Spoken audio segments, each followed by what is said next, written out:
Hello and welcome to Dinis Guarda YouTube podcast series powered by openbusinesscouncil.org, citiesabc.com and fashionabc.org and as well sportsabc.com. Once again, we are here to profile global leaders and thought leaders that are shifting and creating better narratives for a society, and especially people that actually can lead the way we actually coping with our digital and business lives, but as well how can actually help us understanding better all the different opportunities and challenges that our present society brings us. In this series, we've been profiling a lot of different personalities around the world. We've been actually close to 250 people, from ministers to global thought leaders. But what I try to bring here is all those people that inspire me and people that actually are beacons of hope and beacons as well of, I would say, fantastic career and perseverance in a lot of different ways. That's the case of my special guest for today, which is someone that I deeply admire personally, but I've been learning a lot as well. And it's someone that I think the audience will love for his wisdom, expertise, and as well with a career that comprehends a lot of achievements. So I welcome to our series Chris Gaunt, that at the present is the chairman of the British Chamber of Commerce in Turkey. And he has a fantastic career that comprehends a work as a respected businessman with invaluable international experience across key business sectors. Christoph W.G. Gaunt OBE, so it's a title from the British monarchy and from the Queen, is a highly respected personality in the British circle of business and international affairs, but as well a businessman and an international personality that has been actually doing fantastic work and with over 5 decades of experience in building cross-border relationships between the UK and a lot of other countries around the world, especially in the areas of Central Asia, where he's actually based right now in Turkey. Christopher, or Chris Gaunt, as he is known, has held many top-level executive positions in international brands, including the wine and spirit division of the Whitbread Brewery Group and HP Bulmer and Allied Domecq, Carlsberg International, and Coca Cola. And in Coca Cola, he had fantastic international roles and as well achieved a lot of fantastic things. At Coopers and Libran in Croatia, Chris was instrumental in the major restructuring project for a newly privatized group of FMCG companies.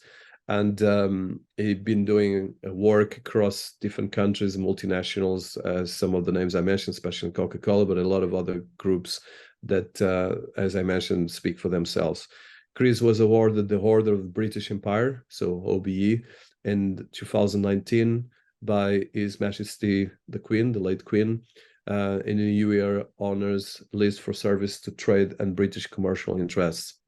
Chris is also associated with the boards of many international names and organizations, including the Global Thinkers Forum, which is an organization that I would like to highlight, the Suzer Group Turkey, the MLA College, which is one of the leading universities in sustainability and maritime industry, and the Young Guru Academy, to name a few. In the present capacity as the executive chairman of the British Chamber of Commerce, Turkey, Chris is responsible for representing over 800,000 Turkish business and chambers in the UK, and has been building a substantial relationship and impact in the business and trade corridors between the UK and Turkey. And as part of the work with the British Chamber of Commerce in Turkey, BCCT, which is the world's second oldest British chamber established abroad, and has been offering a range of business services to promote networking and B2B matchmaking in the Turkish market and as well with the UK economy. The chamber represents business people and companies of all sizes and from a broad spectrum of sectors, including major multinationals, as well as a substantial number of small and medium-sized companies, SMEs, from Turkey, the UK, and the surrounding region. Since 2014, BCCT has served more than 700 UK clients and has delivered hundreds of market-related service and has contributed to export wines totaling more than £75 million, and has been actually making a lot of other different achievements. So I think I could continue for a while, but just as a final note, Chris is as well a fantastic thought leader and coach that actually has been helping me personally in a lot of different things, and I respect him for his wisdom, but as well for his down-to-earth approach from very top-level helicopter view vision for humanity, but as well making it in practice and making it happen. So Chris, it's an honor to have you in our series. I wanted to do this for some time. Thank you for being here. Thank you, Dinis. I mean, it's the first time it's you know, my career and my life to some extent has been explained in such detail, and I just have to reflect and think, is that me? I mean, you know, all these things have happened, and time has flown, you know, very quickly over the years, and it's always difficult to reflect back and see, you know, where the influences came from in order to, you know, enable my career to move forward. And I mean, one of the things that, you know, you do recognize, there are stages in your career when there are people who do influence, you know, the direction of travel, in terms of, you know, that you don't always see your value, particularly in your early life, and but other people do, and you know, that's something I would, you know, like to endorse, and you know, make sure that you know, people understand that you do go through those phases, and you know, you will get opportunities that you're probably not aware of, because you know, people do see a value in you which you don't recognize yourself. I mean, we're not, I don't think, naturally you know, very positive and confident in our early years. You know, we have to work our way through that. But yeah, it's been an interesting time, and you know, it's not finished by any means. And you know, I've been in the beverage industry pretty much most of my life, and you know, it's a wonderful sector to be in. It's a very social sector.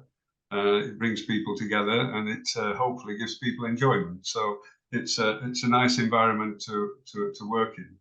And having worked for, you know, the companies that you've mentioned, which were all wonderful companies in the UK, particularly in my early days, and then, you know, developing into a more international executive with Coca Cola, and also some consultancy work with Coopers.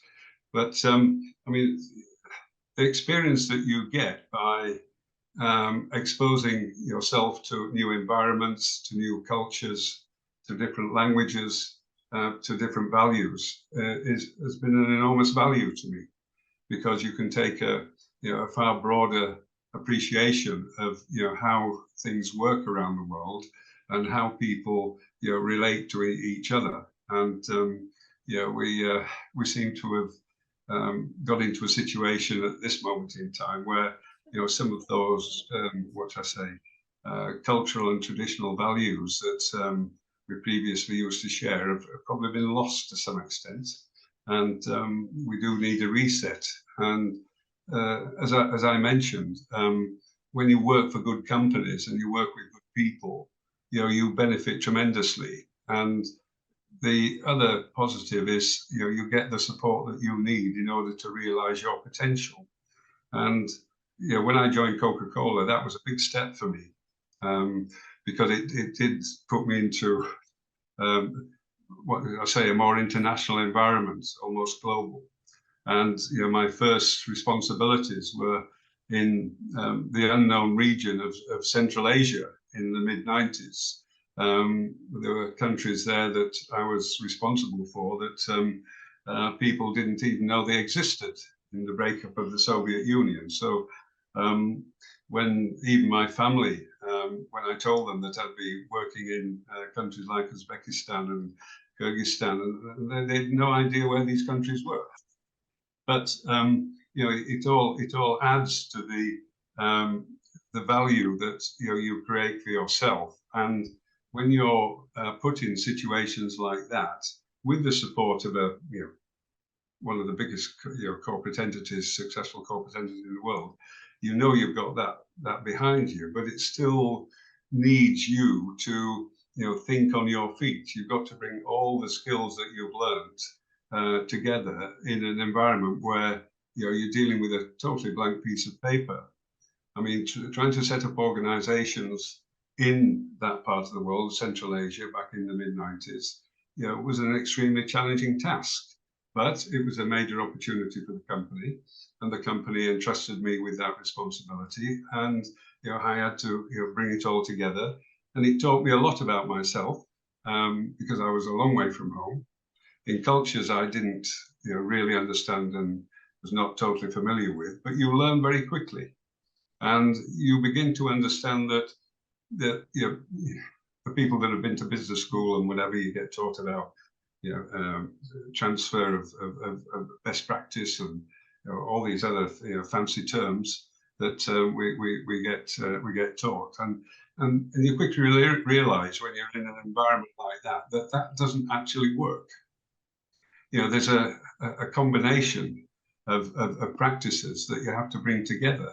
So best practice in a country like Uzbekistan actually makes Uzbekistan work. Now you can't ignore that. You've got to integrate that with what you bring with you and make sure that you make the best of both. And that applies to whichever country you're in. I mean, there are extremes in some countries. Some countries are more advanced. And, that teaches a lot about yourself. It also helps you make, what shall I say, good decisions. I must admit, I didn't make all the best decisions. Some mistakes were made. That's inevitable. And you obviously learn from them. But when you bring it all together, I looked at that period of time from 96 to 98, 99.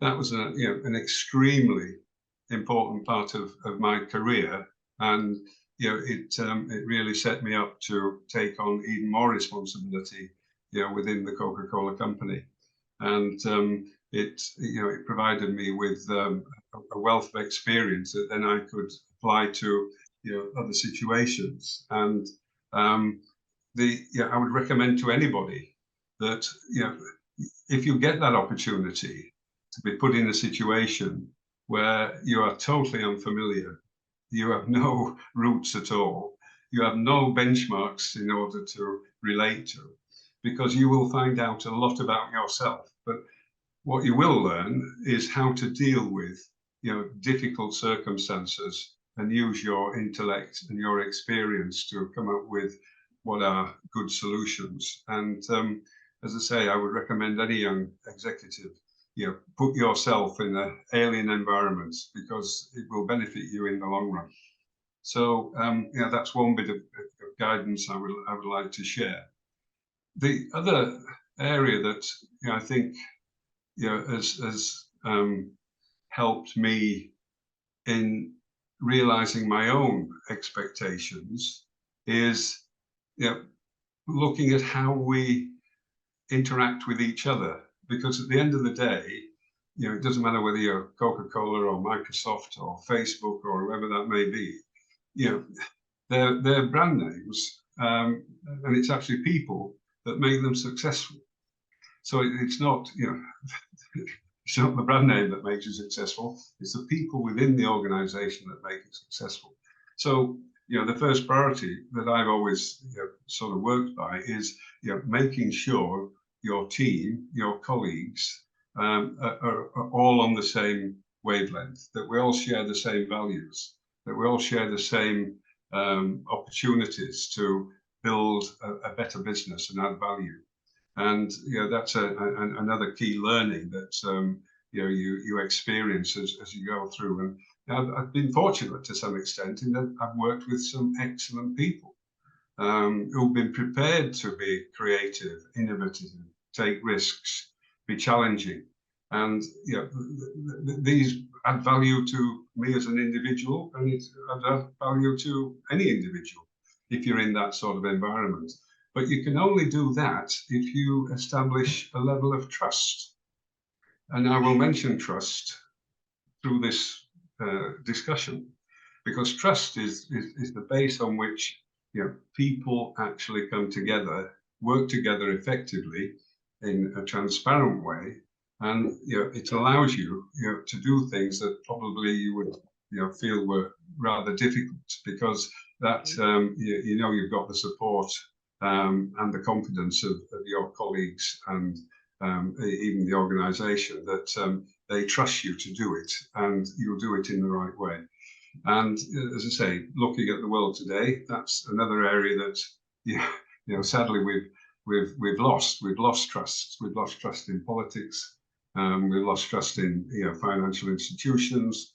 Some of the institutions set up after the Second World War, you have to question whether they're still fit for purpose. But that's a bigger issue. We have to reset things, and we have to get back some of the values that we personally live by, and we have to ensure that our next generations also live by those same values. And I think I was listening to Hilton yesterday very briefly. He was talking about you can hear the birds singing, and about technology and talking about crypto and all these other new currencies, and it sort of struck a chord with me, in that we inhabit a natural world, and we're dependent on keeping the world natural and sustainable, and business has a major contribution to make in that respect. But technology is seen as a bit of a challenge in making sure that technology actually serves the purpose of keeping the world in a natural, sustainable state. And that's why people are resistant in some respects to new technologies and the way those technologies are going to work. I mean, there's, I think you did mention that some people are afraid of change in technology, that it'll cause more problems than it solves. I don't believe that. I think technology is definitely the answer to making our world a more natural place and sustainable place to live in. And that's why I come back to this thing about living by the values that support that idea, that mission, and bringing people together who share those same values, for me, is a great platform to have. And all that contribution, I'm not the only source of wisdom. In fact, I'm a very small source of wisdom. But when you collectively bring the wisdom that's in this group here together, working together and sharing their ideas, but on the premise that we're all on the same page in terms of values, ethics, and transparency, that things will get done and changes will happen. And the legacy that we leave, and I know Dinis wants to leave a legacy, and he's well on the way to doing that. We all want to leave some form of legacy for the next generation. And I speaking with my children, my two sons, and particularly my youngest one, who's passionate about global sustainability and the environment, he keeps me up to date with everything that's going on. And I'm a great believer in the next generation coming through, and the generations after that really get it, and they understand what needs to be done and how it should be done in the right way. And I think we have a role within our group here, to get that narrative right and get that narrative out to the people that need to understand how it should work. Because the number of platforms that are being created, everybody I speak to, when I mention our new relationship, they're extremely excited about what we're actually offering, what we're trying to provide. And we're definitely pushing against a very big open door at this particular phase in both our lives, future children's lives, and globally. So this is an opportunity to actually make those changes. And I'm absolutely committed to working with Dinis and the team, to sort of accelerate that process and provide the services, knowledge, and experience whereby we can influence people, bring them on board, and create almost a seamless network of thought leaders, experienced intellectuals, entrepreneurs together. And that, to me, culminates in a very positive narrative that we need to be consistent on, in making change, bringing change about, because it's you know we're in a critical stage at the moment, and you know we all have a duty and a role to play in making that change happen. And yeah, I couldn't have done that or even thought about it if I'd have stayed rooted in the UK and not been sort of encouraged to go elsewhere and test myself. And I'm grateful that I did, and it's enabled me to use that information, use that knowledge and experience, and use that diversity that I've experienced in order to pass on to others. And it's just as I say, something I've been very grateful for. No, thank you, Chris, and really your career is a fantastic journey that shows first of all a persistence and as well a building of relationships, but a lot of achievements. So for people listening to us, let's look at a career that goes and spans a couple of decades, but as well a lot of learning. And I think in your case, you've been, like you said, working in parts of the world that most of people don't even imagine or have some kind of cinematographic vision that normally is a fiction and not reality. So let's start with the beginning of your career. So can you tell us how did you start your career and some of the highlights? Because I think I always like to look at the history of someone, especially someone with a fantastic career like yours. Well, yes. I mean, if I go back to the very early days, I was very involved in sport.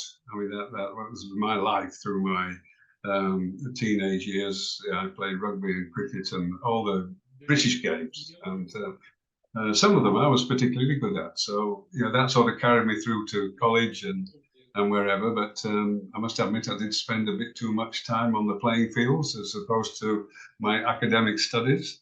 But but there's nothing wrong with that, because most of the sporting games are all about teamwork anyway. So yeah, I mean, I was born in Yorkshire, and very industrial city called Wakefield, and it never occurred to me that life would change so dramatically as I developed my career. Fortunately, my family were very supportive. My parents had an excellent childhood. My parents were never ambitious on my behalf. They were never trying to live my life for me. They were quite happy to, whatever I enjoyed, whatever I wanted to do, they were happy. And that environment helps a lot. That you're not under pressure at home to be this or that or the other. You can make your way according to what you want to enjoy. So I started my initial career because I studied modern history, and I was directed into the library service. Could you imagine? And I actually joined what was then the West Yorkshire Library service as a trainee from college. It lasted 9 months. I was bored out of my mind. And I just couldn't sit with analysing books, doing the Dewey classification, and it wasn't me. Anyway, so that was the first wrong step. But I then had some contacts in the commercial world, some friends, and I went into the wine business, which also helped, because history is part of that particular business as well. So it was something that I quite enjoyed, and it got me into that social side as well. And then progressed through the beverage industry with the Whitbread Brewery Group, and into marketing, and had a period of sales. I was product manager for Perrier Water when we launched Perrier Water in the UK. That was an interesting experience, because the British didn't drink bottled water, and they couldn't understand why you would buy a bottle of water.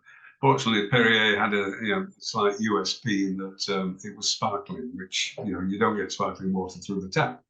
And there's some very interesting discussions with our ad agency as to how we would market the Perrier brand, and they came up with a very creative solution where we never mentioned water. it was a drink, and that sort of differentiated it from water. That's just one example, but you know, all these learnings where you work with good people and you learn how to do things creatively. And as I say, my career then progressed into more general management and you know, more responsibilities, both in terms of geography and regions and countries. And as I say, some things happened which I never expected to happen. You know, there's always a case for being in the right place at the right time. But I just come back to that other point I made earlier, that you know, that there are always people who do influence that direction of travel. And you know, I think the other aspect of this is, you know, the networks that you actually build. And I know that, you know, what we're trying to do is build collective, inclusive, engaged networks. And you know, that's another, I think, you know, very strong asset that you can have in having a very broad network. And once you have that network and you connect with other people, you know, and you start talking about, you know, how you see things, your values and whatever, and they start to recognize things and they start to sort of guide you a little bit as to which way to go. So networks are extremely important in that journey, to ensure that, you know, you're talking to a broad range of people with different backgrounds and different views. And you're not aware of it, but they actually make some decisions on your behalf.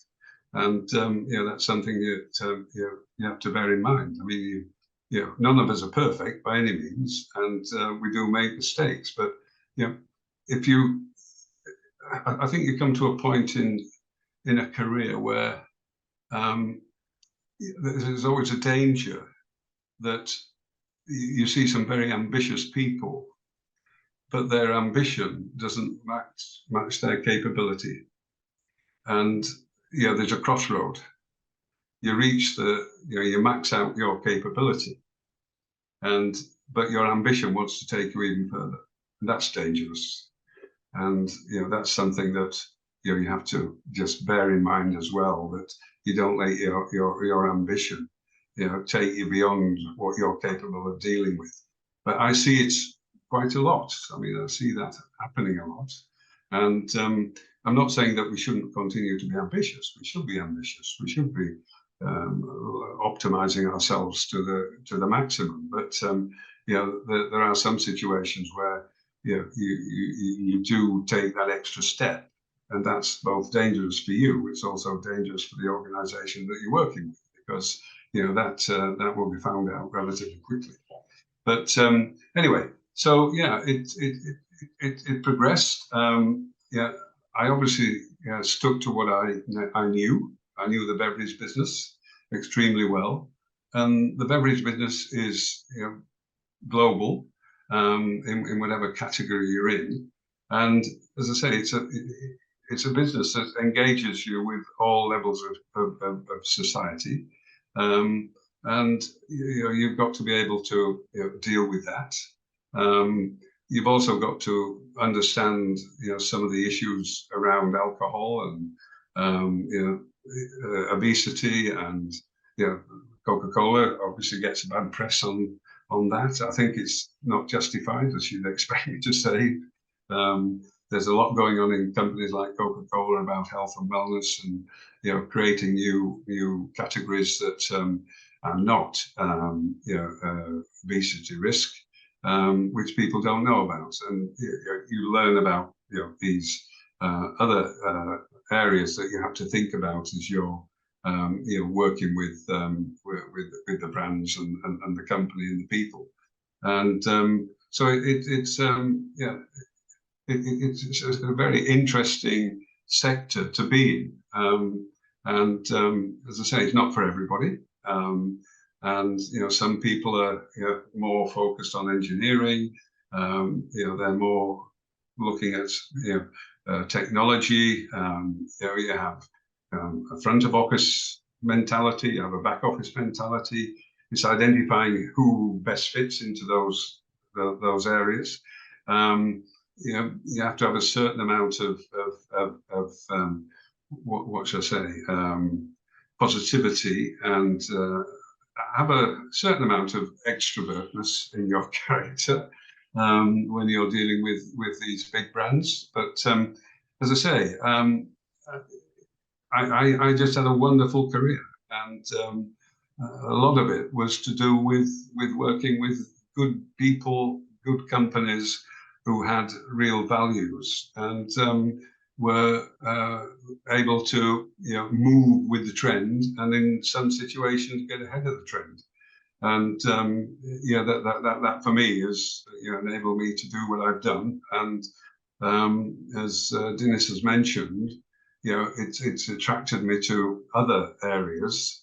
The boards that Dinis has mentioned, like MLA College, I'm really passionate about education. I think that's another major area that needs more focus, education in all shapes and forms, because I think that's the platform again on which we actually make change. If we don't educate people about the issues in the world, then nothing's going to happen.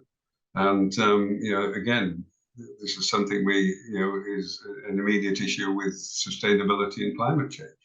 And we've got to be educating people as to what the consequences of that are, and particularly young people. And MLA College is very much in that space, and that's why I wanted to contribute to MLA College, because I thought I could bring something in terms of experience and knowledge, and how important it is for business to engage with the various sustainability programs, ESG, and the environment, water protection. These are all big issues that are facing us immediately.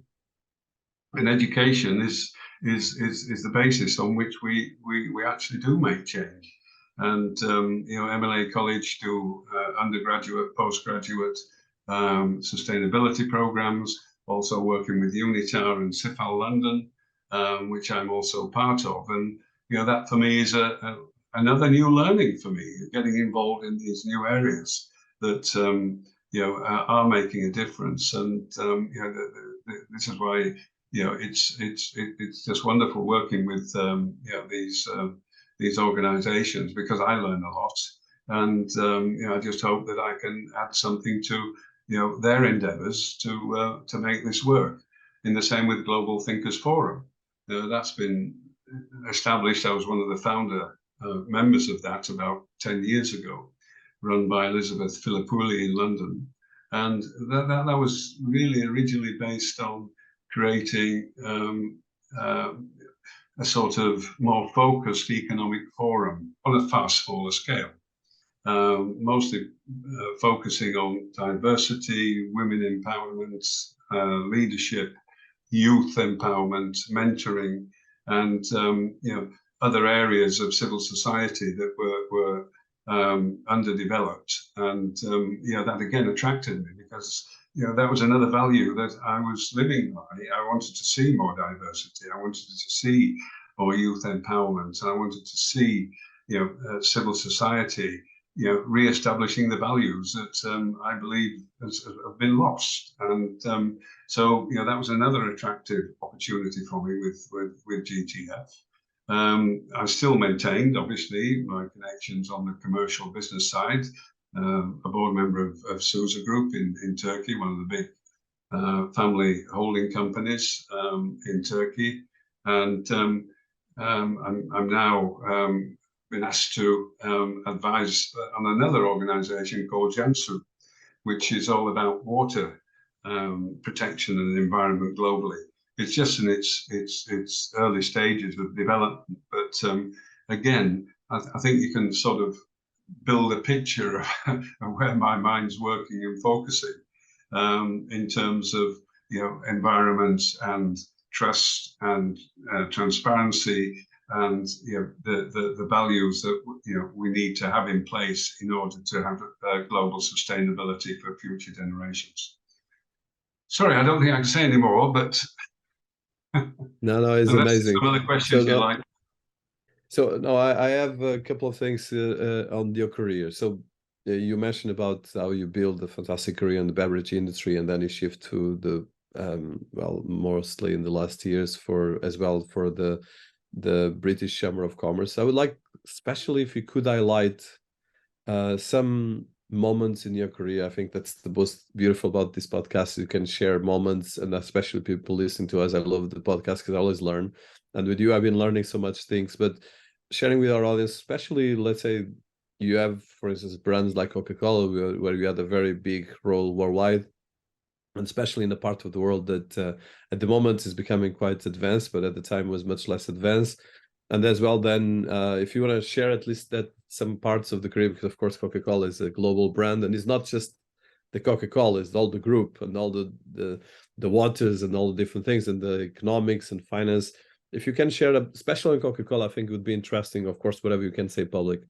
Yeah, yes. As I mentioned earlier, I mean, it's a great company to work for, and they attract very top class people, both academically, intellectually, creatively, and it's not easy. I mean, it's not straightforward. It's not an automatic success story by any means, and there have been situations where we've come up against barriers and resistance, and I can tell you stories of situations in Kazakhstan and other Central Asian countries in the early days, because when you're a big player like Coca-Cola and you're going into a totally new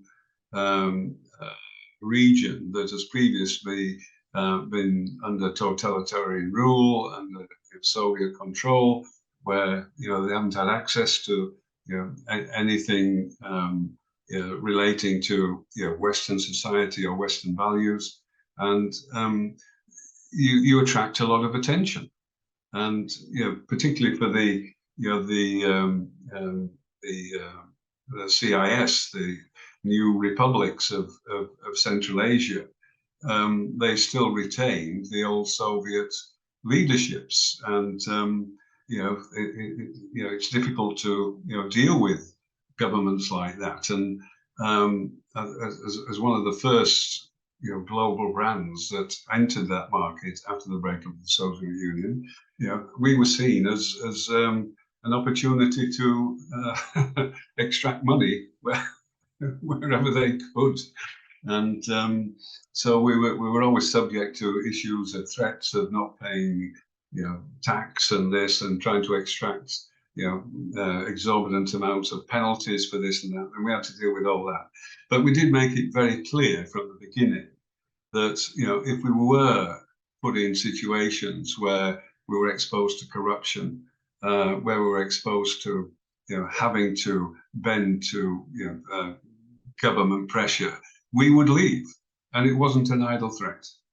And that enabled us to maintain our presence, because it wouldn't be good for that country to know that Coca-Cola had gone in and then they left because of corruption and pressure from government.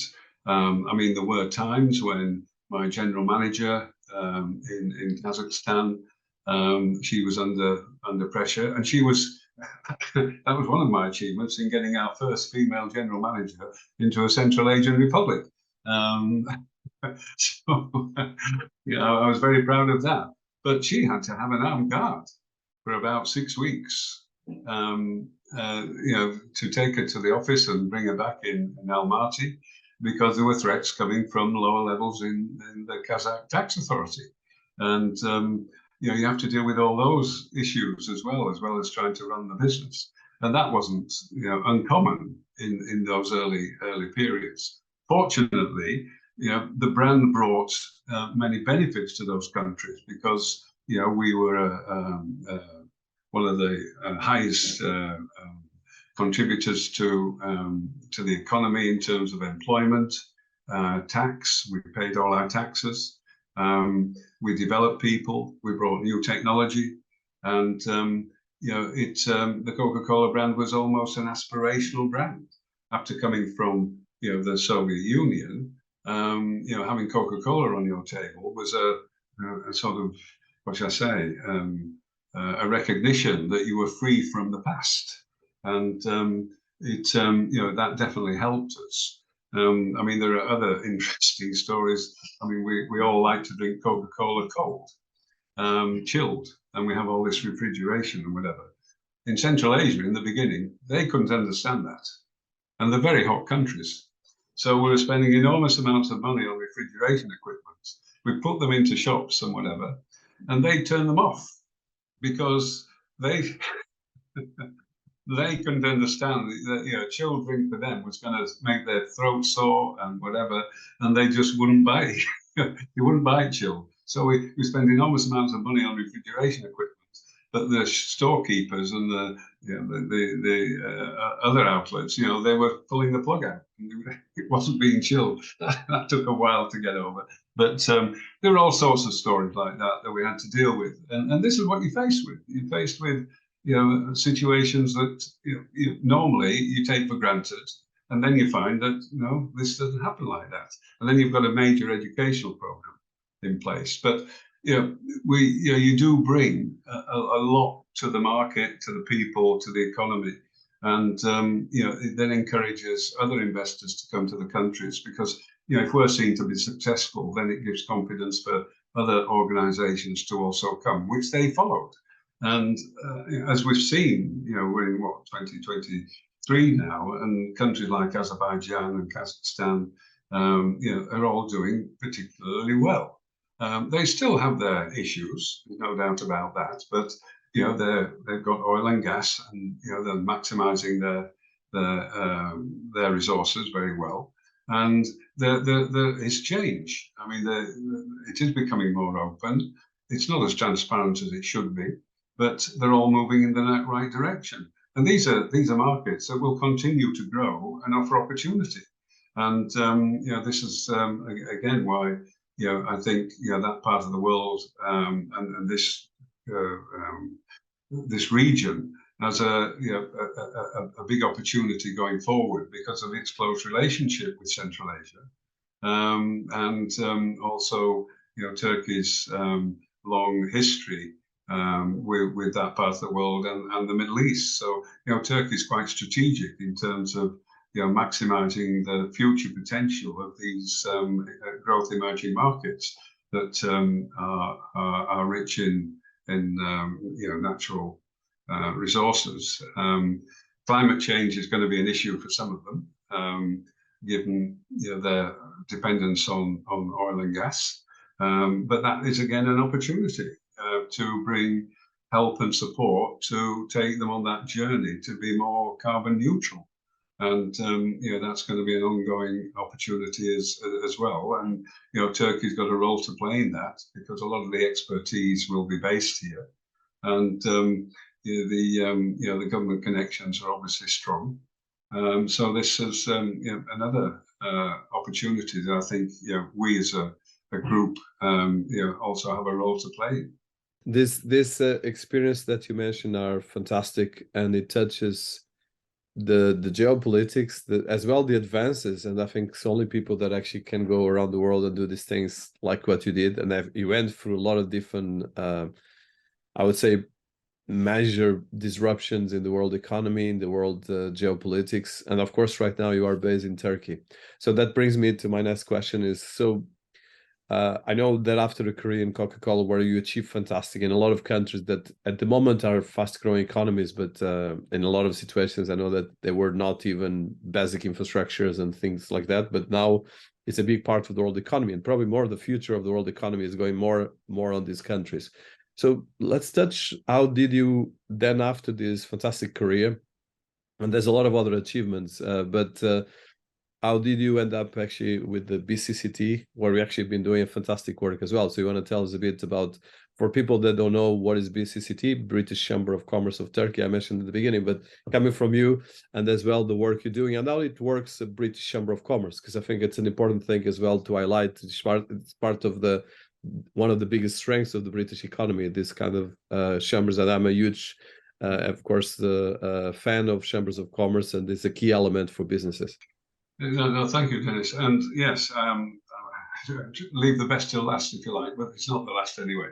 But yeah, I mean, I retired from all my responsibilities in Coca Cola in 2011, and it was an opportune time for me to look at other opportunities where I could again add some value. And at that particular point in UK, David Cameron was Prime Minister, and he was getting concerned that the UK was not as active or effective in terms of its export strategy, and we were actually losing our market share to other countries. We'd always been in the top 5 global exporters, and we'd slipped to number 6 or 7. I can't remember exactly what. And he appointed Lord Green, Stephen Green, as a trade minister at that particular time.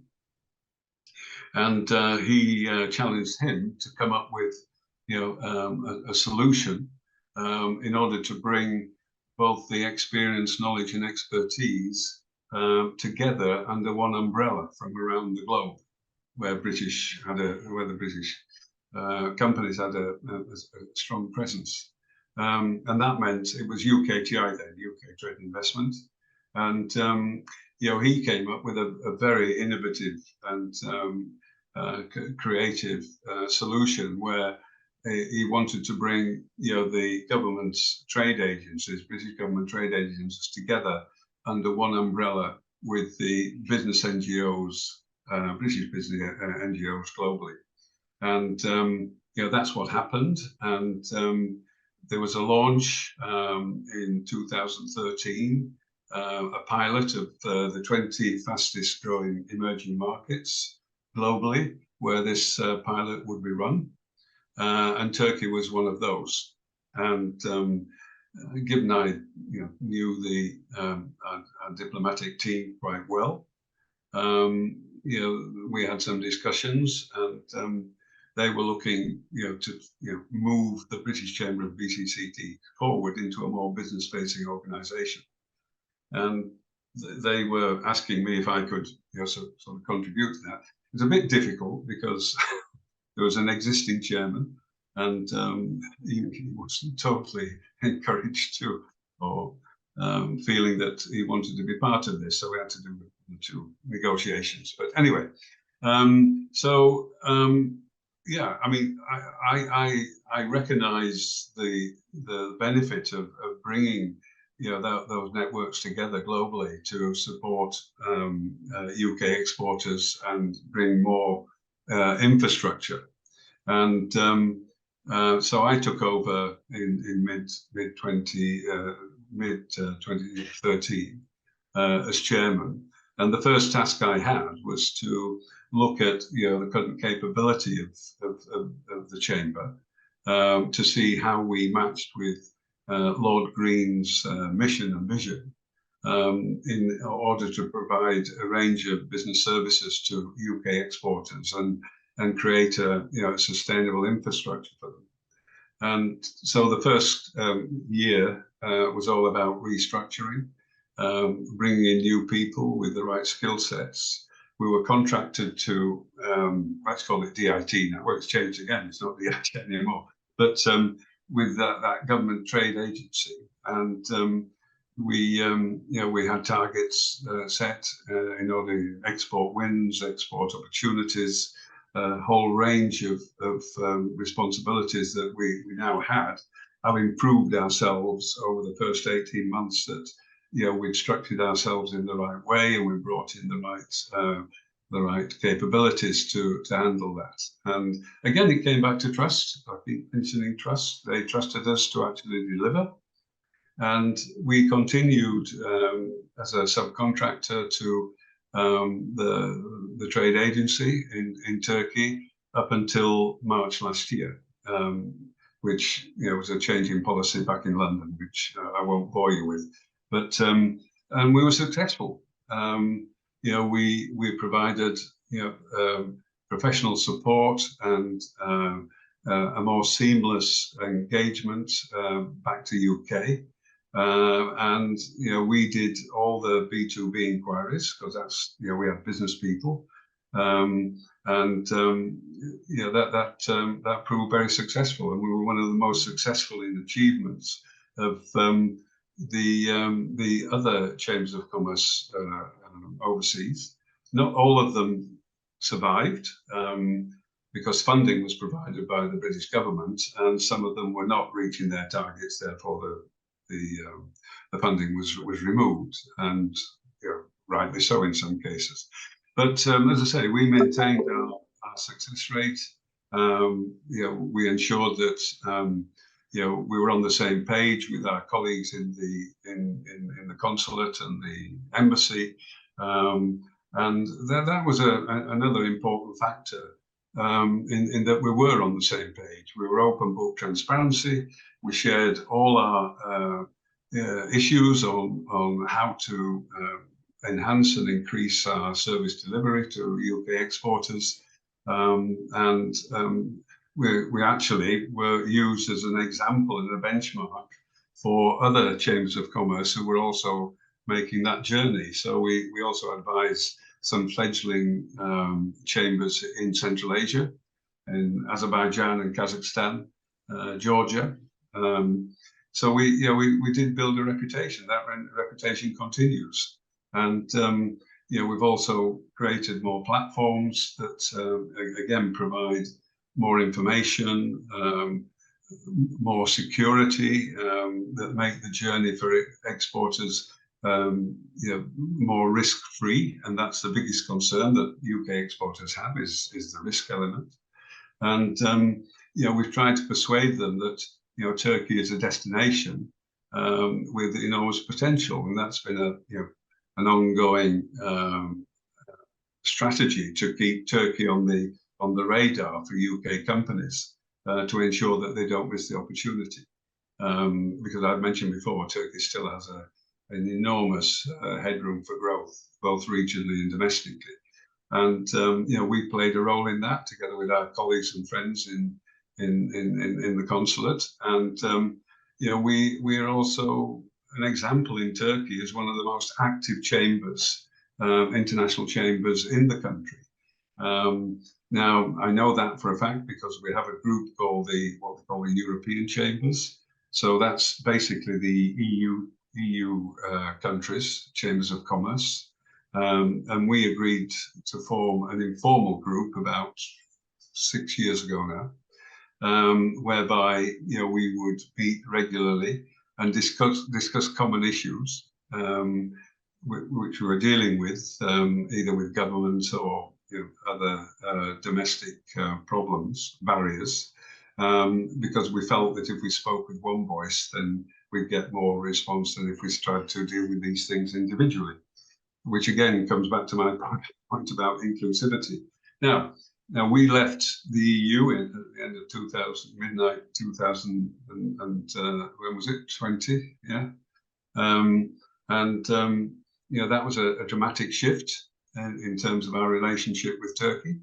You may be aware of the situation, that unique situation that Turkey was in and still is. I mean, as we left the EU, Turkey still has a customs union agreement with the EU. So until we had negotiated, UK had negotiated a free trade agreement with the EU, we could not negotiate a free trade agreement with Turkey under those conditions.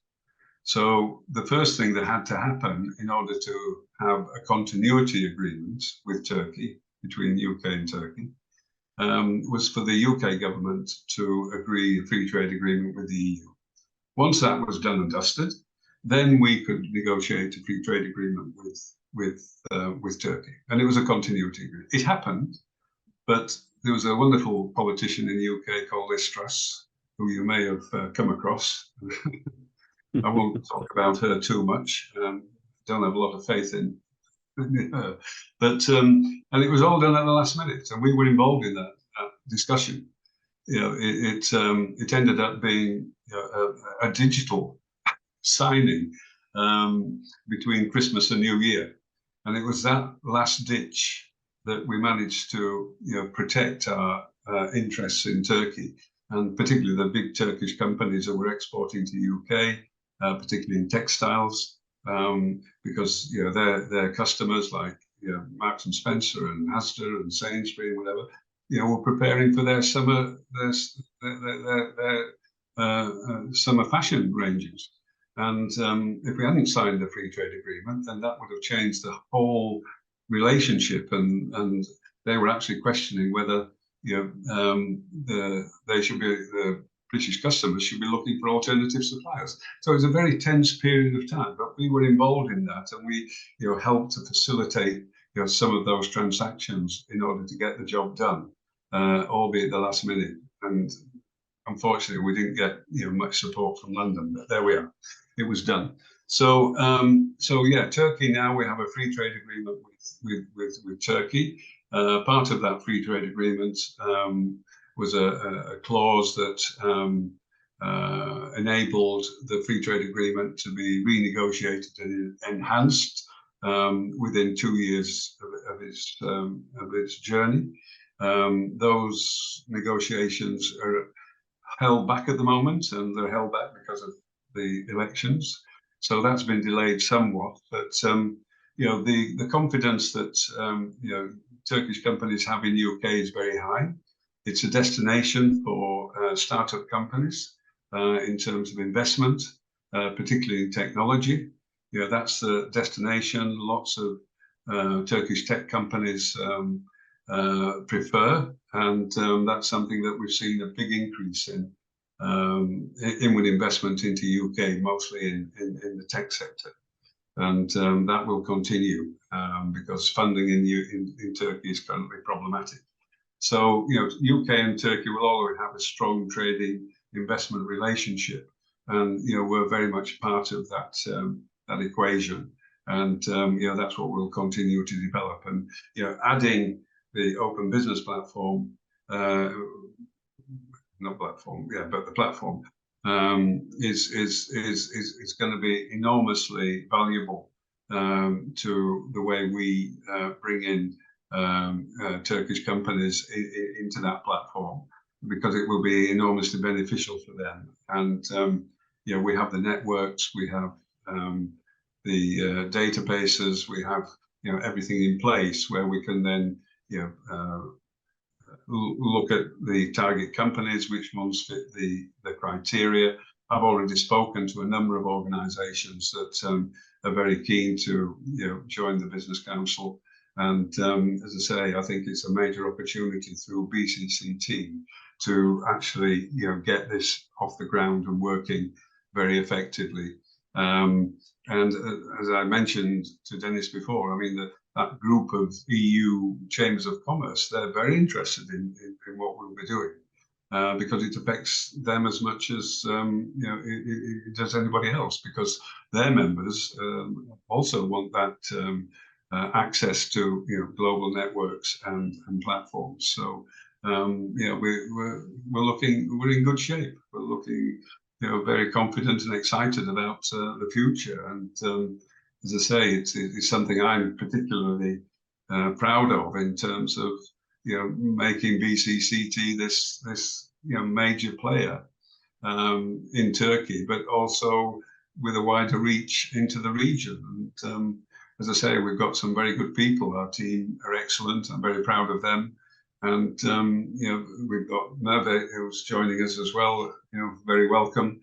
That adds to the credibility of what we're trying to do. So BCCT has been a very important opportunity for me. I never expected to do it. That was a surprise. I didn't know anything about chambers of commerce, but once I understood what was needed, then I realised that I could bring something of value in terms of business organisations and cultures and systems and corporate governance and all the things that you need to have a credible, transparent, trustworthy organisation that people can rely on. to support them in their journey on export. So, Chris, first of all, congratulations on the work. And as well, I know that it's not easy to manage chambers of commerce or any organization international for any means. It's a massive task, and especially the Turkish economy is a much more powerful economy than people probably have conscious, especially unless you deal with Central Asia. And of course, it comes from an empire and a lot of different things, and it's still one of the top 20 economies in the world, but it's facing, like we mentioned, a lot of challenges. So from your experience in this kind of bridge trade corridors, and of course you did these trade corridors in the multinational, now you do it in the Chamber of Commerce, so you have two leverage, or in multiple multinationals, so you have a fantastic knowledge with the trade corridors. So in the beginning you mentioned about technology and the challenge that technologies have. Now we have the relationships, and you mentioned a lot of trust, which we know that is the key element for business. So how do you see this bridge, especially with your experience both in multinationals like Coca Cola and now in one of the leading British chambers of commerce worldwide, and as well in a major economy that is Turkey? I don't know if any notes for people listening to us, because like you said, the challenge right now is how we put the trust, the technology, and the people working together, but we keep building bridges independent of the geopolitics and different things. And that's probably is going to be the biggest challenge for the next generations of businesses, because it's not easy, but at the same time, it's a great opportunity. Absolutely. And I mean, our message to UK companies is, Turkey, strategically is so important, and it's in nobody's interest for Turkey to fail on many levels, whether that be geopolitically, whether it be religious influence, diversity, whatever. And applying my experience from a corporate perspective in making sure that you maximize your opportunity in markets, to the way that we operate in the Chamber of Commerce. It comes back to my point I made earlier. It's having those networks that you can plug into, that I built up over my career as a corporate member, into the Chamber of Commerce network. So if I'm faced with an issue that I can't really resolve myself, I need extra support, I can then call on my network corporate colleagues to bring support and advice on that. So it's a merger then of experience and capability that get us through those difficult issues and provide sustainable solutions. And there is so much going on at the moment, so many dynamics coming into play, that we need those networks which we can draw on to get the best experience and guidance we can to help us on that journey. And as I say, having that background in the corporate environment, I'm more able to bring that to the Chamber of Commerce, that then raises the credibility of the Chamber of Commerce and the trust in the Chamber of Commerce, because I can bring people into play. Now, I can engage with the CEOs of the major Turkish holding companies, the Koçs and the Sabancıs and the others. I mean, where else in an emerging market is there a Fortune 500 company? Turkey has a Fortune 500 company, the Koç Group. It's massive. It represents 11% of the Turkish economy.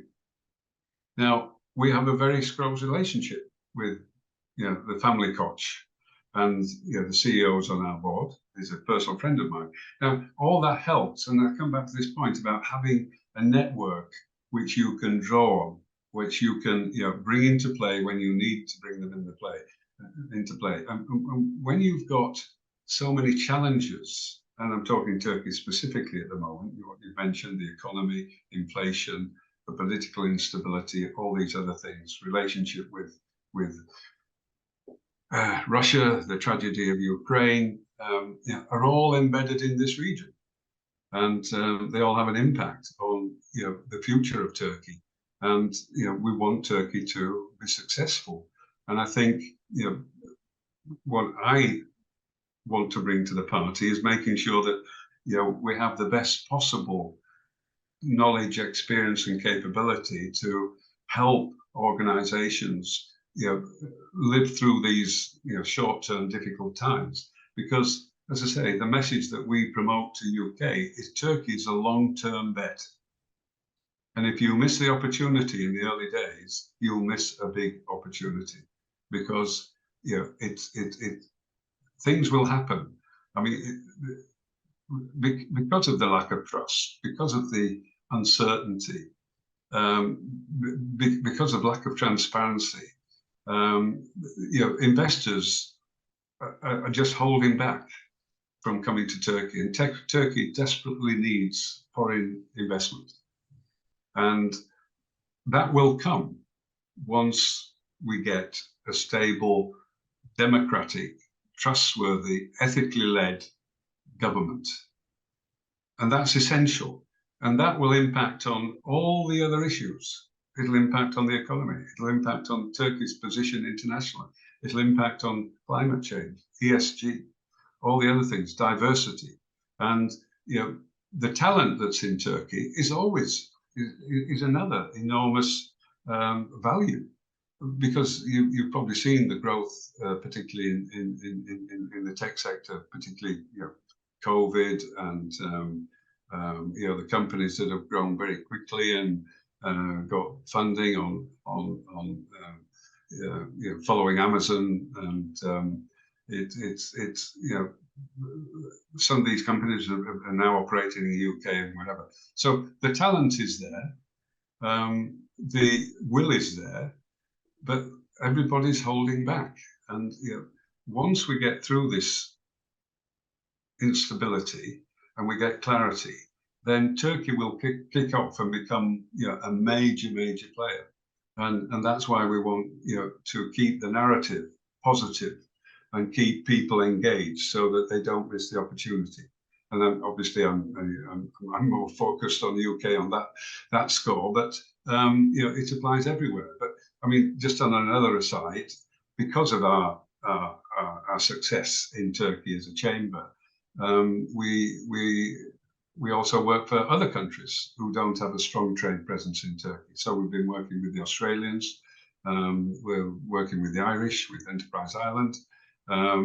We're also doing a little bit of work with Brazil. I met with the Japanese Consul General for dinner 2 nights ago. He was very interested to learn about what we're doing, and the Japanese are very capable. They've got a very big team, but they're mostly based on big investments, civil engineering projects. But he was saying to me, we want to get more smaller SME Japanese companies into the supply chain in Turkey. And he was interested to hear what we had to say. So there's lots of dynamics in play there, and we're just sort of waiting to see what happens. And even if it doesn't go the way that we want it to, it will change. It has to change. It's not sustainable. And I think from all the discussions that we've had, I think we recognise that if we're ahead of the game there in terms of its future, then we're in a good place to be, because it will come. It will come. It's really fantastic work you've been doing, and as well the relationship of Turkey as well with all the Central Asia is a massive powerhouse that people underestimate, and the geopolitics around the Middle East and so forth, and as well Africa as well. It's a big player in Africa. So there's a lot of layers that people forget about Turkey, and probably we'll have a second interview about Turkey, and I think it will be something I would like to do. But I want to talk still about your work. This is about you, and I will be respectful. I think we're going to wrap up in a while because I've been taking a lot of your time, but I would like just to talk. So you are as well, besides the fantastic work on the leadership of BCCT, you are as well involved with the Global Thinkers Forum, and you mentioned MLA College and the Young Guru Academy, and as well the Susa Group Turkey. So can you tell us about these organizations? Because I met some of them, I was very impressed, and I know that especially the MLA College I'm right now as well involved thanks to you. But especially the Global Thinkers Forum is a massive platform that I think everyone should know about it. And I know that you putting a lot of energy in building fantastic new visions and inspiring projects. Yes, as I say, Global Thinkers Forum is something again.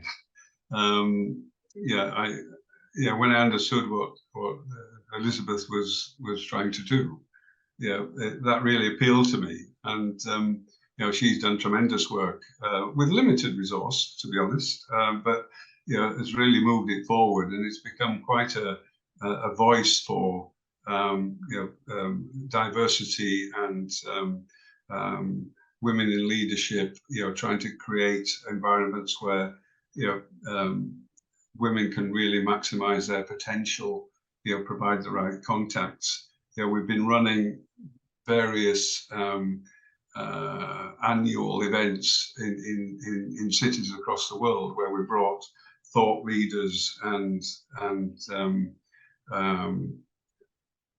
people, women who've made a difference in those countries, and what their experience has been and how they've made that difference and how they've contributed to a more diverse environment.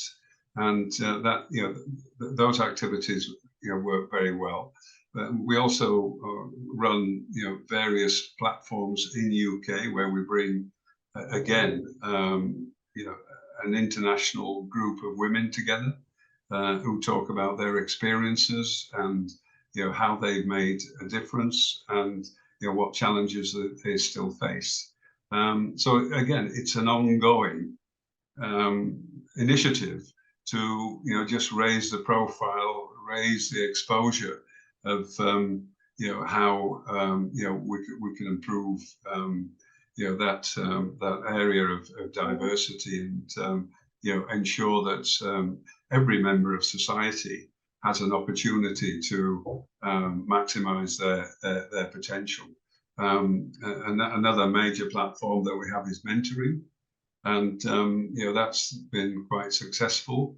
It operates on an international basis, so a lot of the members of GTF are actually mentors themselves who are actually successful in business. That's another area that I would advise everybody to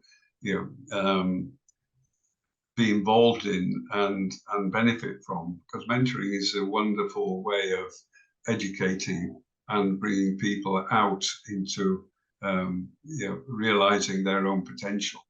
And as I say, mentoring is a wonderful platform to be involved in. So I mean, GTF is something that I keep very much on top of. Unfortunately, I've recently not been able to do that. My bandwidth's got a bit tight, but I'm still very much involved, and I've been representing this region for GTF now for, as I say, the last 8 or 9 years, and we still feel we've got big opportunities in Turkey to help with diversity and women empowerment and developing opportunities for youth to develop. No, it's first of all, it's congratulations for that, and I think this is a key element.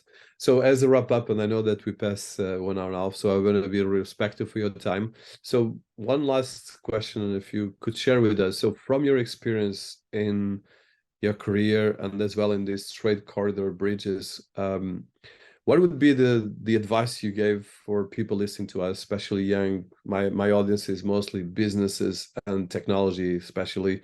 But I think everyone can learn with your wisdom and especially, like you said, the trust and the experience. But as well, if there's any other elements you want to highlight from, you are right now in Turkey, you have an experience in all Central Asia and global that is unique. That's something that you want to share with us. Probably, I would say one about you personal and one about the region, because I think that's 2 elements that I would like to hear from you. Maybe there are 1 or 2, but I mean, one thing I've learned over time is whatever we do, you know, whatever environment we're in, whatever our careers are, whatever our relationships are, you know, one of the best things you can achieve is to have fun. You know, is to enjoy yourself as much as possible. Don't let the job determine your character and you know, make it negative. Have fun. In some cases, don't take yourself too seriously. I mean, that's another one of my guiding principles, that, you know, we have to relax from time to time and, you know, not focus on all the serious issues. And then that, in my view anyway, opens your mind to be more creative when you take a more humorous view to some things, and it's also a pressure release as well. So I mean, that's one personal thing, but again, I come back to this, you know, in that journey that you know, everybody goes through, you know, our children and their children going forward. You know, it's to ensure that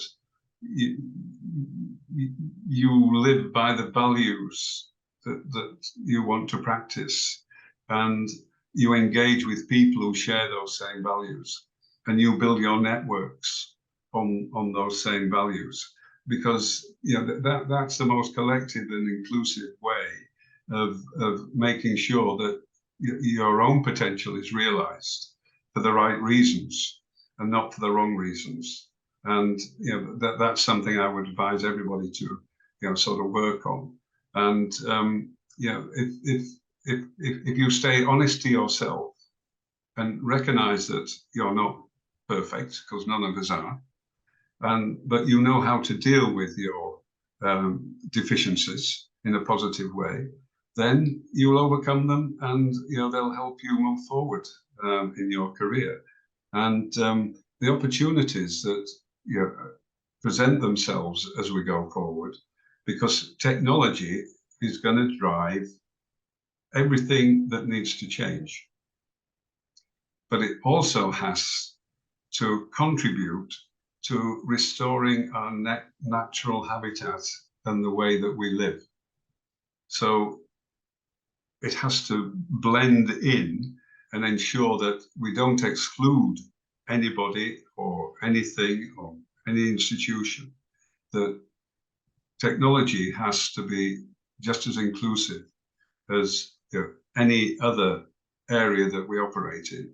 And, you know, provided we can get people to understand that and not be afraid of it, and convince them that, you know, life and the future will be a better place, technology will have a major impact positively on that. And these are the messages that we've got to get out, because we're too locked in at the moment to traditional ways of thinking and traditional ways of doing things.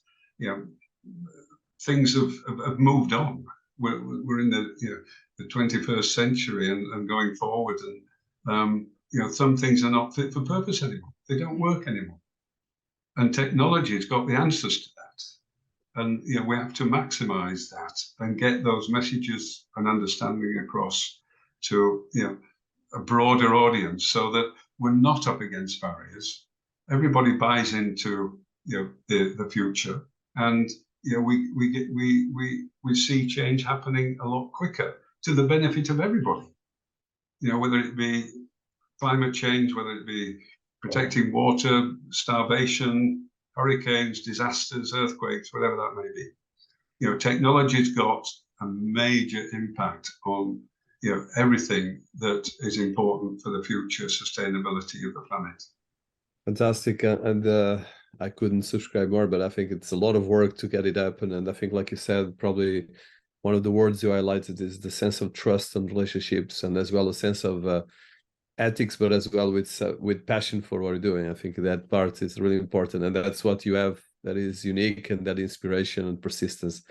Chris, it's been an honor. I know that we passed 1 hour and a half, but it's been fantastic. I probably will do a second one about BCCT, and we'll do a lot of other things together. But it's been an honor. I'm really very grateful for your time here. Thank you so much.